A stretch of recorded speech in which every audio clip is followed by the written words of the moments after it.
Hi everyone, welcome to the channel. My name's Stacey and I'm going to be showing you today how to do the rolled flowers on the Cricut. So I'm on Cricut Design Space, and as you can see from this page they have some really beautiful designs, but I want to keep it quite as simple as possible, so I've selected these ones. And then from there you click Customize, and then it brings you to the design web page, and it's put those designs in the design web page for you. I want to get rid of some of these because I don't want to cut all of them, so I'm just doing 2 of the basic shapes, but I'm going to make several of these in different sizes. So to do this, I'm going to click onto Edit, and I am going to click in the measurements section, and I am going to put in the measurements that I want in there for the designs. I'm working in centimetres, but you can change this over to inches if you go into your settings. And I want to make several of these, like I said. I'm copying it by selecting the image and then pressing duplicate, and that gives me another image. I can also go in and change the size of this image again. So I've got a couple of different designs there with a couple of different measurements.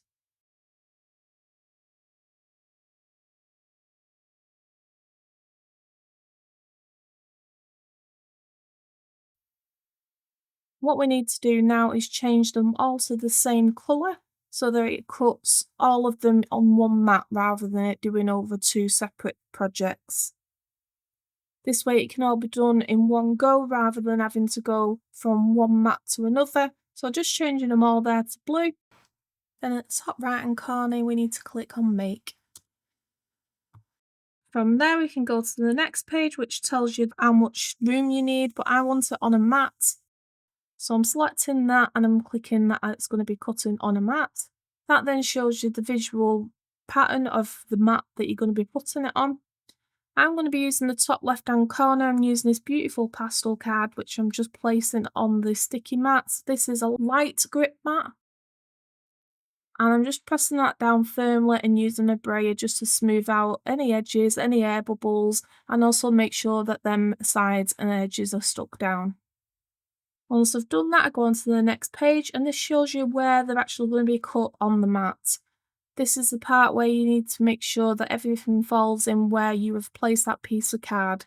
If I just cut it as it was, it would have cut into the mat rather than from the cardstock that I put on there. So I'm just lining them up into the area that I want to, taking note of the measurements on my mat and what is being shown on the screen. Once I'm happy with the placement of that, I'm clicking Next, and then it will connect to your Cricut machine. From there, I'm selecting my material, and I'm also going to change the pressure to more because I want it a little bit more of a crisper cut. It also tells you on the screen what tool you need to load up and what the instruction is next. So everything's set on there, everything looks good. I'm going to load my mat into my Cricut machine. I have the Cricut Maker, but it pretty much follows the same routine with majority of the Cricut machines. This then feeds it in, and it starts detecting the mats, it starts detecting what tool you've got in, and making sure everything's ready for when it starts cutting.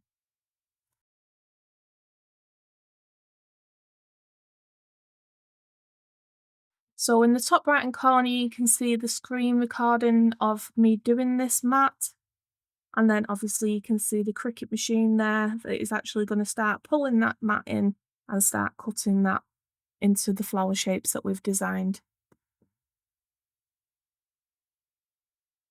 So the Maker 3 is pretty quick, but I don't want you to be sat there forever looking at the machine, waiting for it to do its thing, so I'm going to speed this bit up.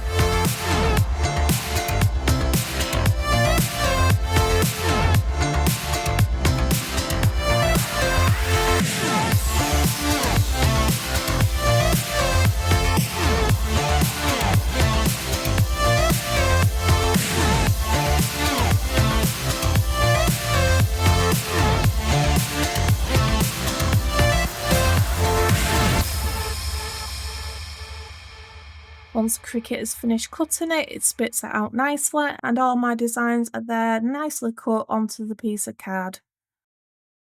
So we'll unload that and we'll start preparing it to take it off the mat.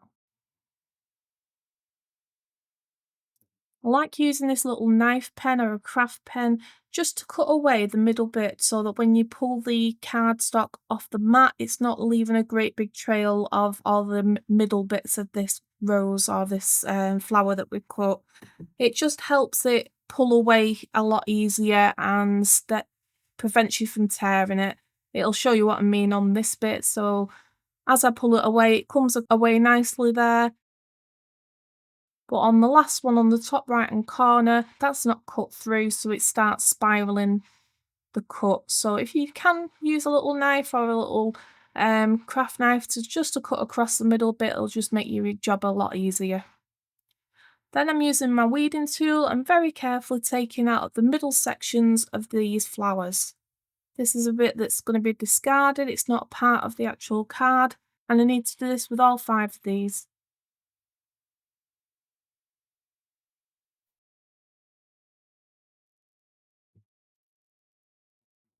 Once all these have been pulled out, we can then very carefully start taking these off. I was quite cautious taking this first one off, thinking it was going to rip at any point, but it really wasn't. It was just me being overcautious. They do come away quite nicely, and obviously I was able to take them away a bit quicker after I'd had the practice of the first one. So don't be too scared, it won't rip unless you pull it too hard or twist it. Just using the weeding tool there just to make sure I can get that end up so that I can pull the rest of the flower off.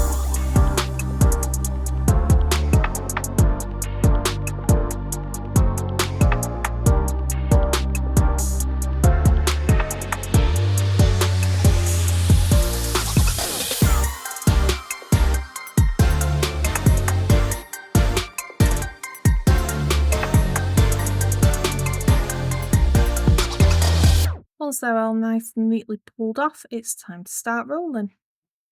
Okay, so we've got this now pulled off the Cricut machine, and I use a tool for these, which is a quilling tool.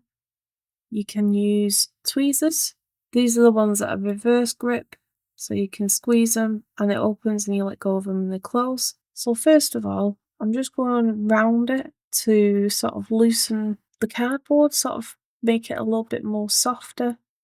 I'm doing that just by going around the full circle just to make it a bit weaker in a way, so that when we come to roll it, it should be a bit easier to keep that tight roll. So going all the way around.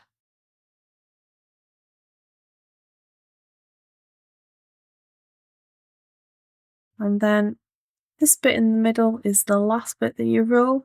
This bit on the outside is the first bit that you roll. So this is going to be your tightest point, which is why I like using this quilling tool, because you can get it really tight right from the start.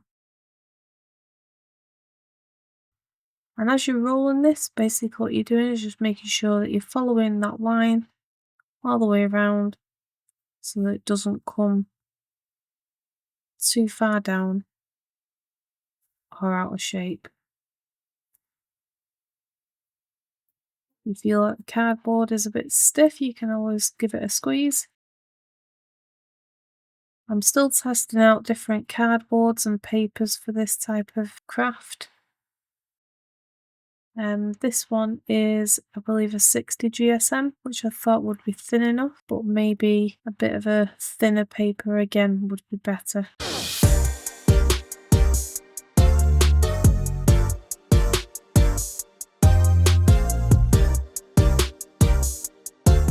That started slipping down a little bit, so I just want to get that bottom edge the same kind of line. We can always straighten it up a bit once it's rolled, but the straighter we can keep it, the easier it is going to be when we come to reshape at the end.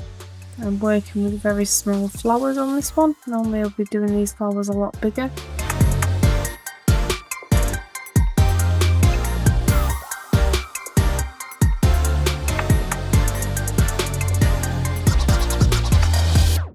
So as we get to the end, it's going to be that much trickier getting on the edge. So I'm going to take the quilling tool out, line that bottom up so it's nice and flat, and then continue shaping that around until we get to the very last petal. I'm sorry if it's not easy to see. Just kept my nails quite short so that you can see more of what I'm actually doing. And then once you get to the end, you want to make it look a bit more like a flower. At the moment this is really tight, the coil, but if I just let it go a little bit,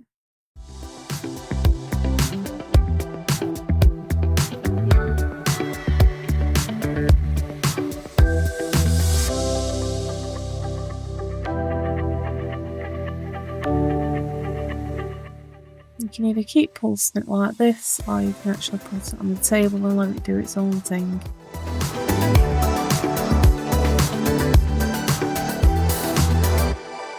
Once you're happy with how much it's spaced out, I'm happy with that, I'm going to flip it over. So on the very last petal, I'm going to put a bit of glue just to secure it on the outer side, and then we're going to fold over in the middle, and we're going to lay our glue on the inside here.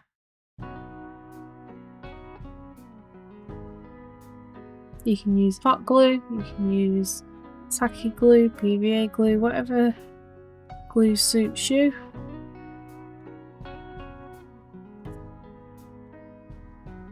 Once you're happy with that in place, you can bend that tab over, and that just covers the bottom. I'll leave that for a couple of seconds to start going dry, and then once that's holding in place a bit better, we can turn it over and start working. Okay, so I've got a couple of tools here that I can use to help me shape these petals. Use the needle, fold it over like that, or like I said before, the quilling tool. This one's small enough, big enough to let it in. Let's go right up to the end. I'm just making them petals a little bit more open, a bit more realistic.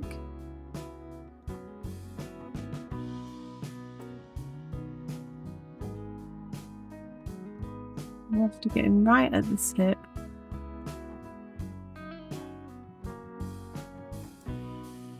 And rolling that over.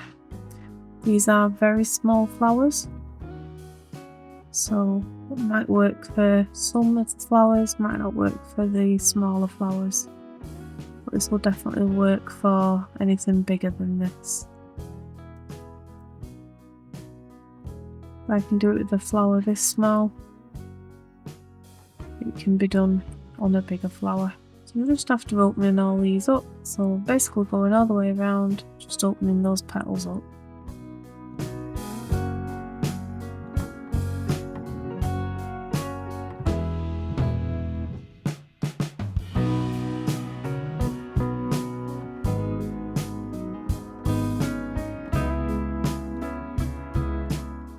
And the closer you get to the middle, the less you want to do this effect. That's where the petals are more tighter. So as I'm getting closer to the middle, I'm not doing all of them.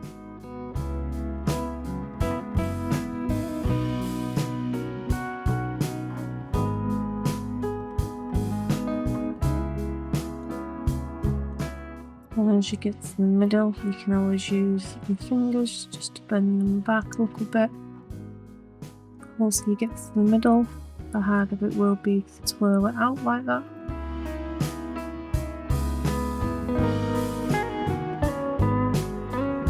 And then in the middle of the flower, if you left it open like this, there's two different ways of doing it. You can leave it open like that, or on this one, which is like the curved one, you can do it where it's tighter in the middle.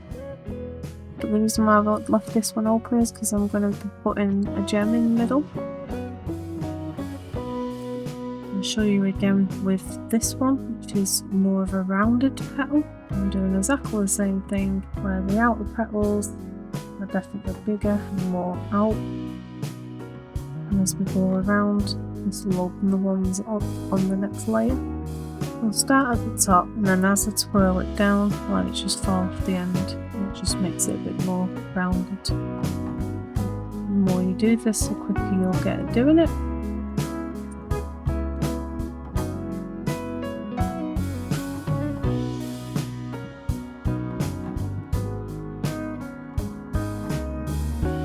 And there's just a couple in the centre. I just want to make a little bit wider. The ones right in the centre, I'm going to leave those quite tight.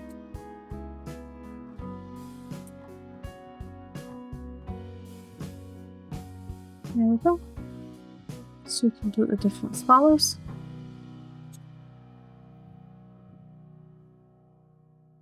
That's the kind of look that you get with that one. From that to that. And this one is the same as that. So you can just see it opens it up a bit better.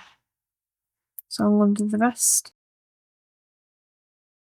So these gems that I'm using do have adhesive on the back. I thought I might have needed glue with them, but they actually stuck quite well. There was a few that actually didn't have the silver in the middle, so I'm going to keep them for future projects. They actually look like little raindrops, so I'm going to keep those for future projects. But I just wanted to sparkle these guys up.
Just want to say thank you all for watching. Hope you've liked, subscribed and shared the video.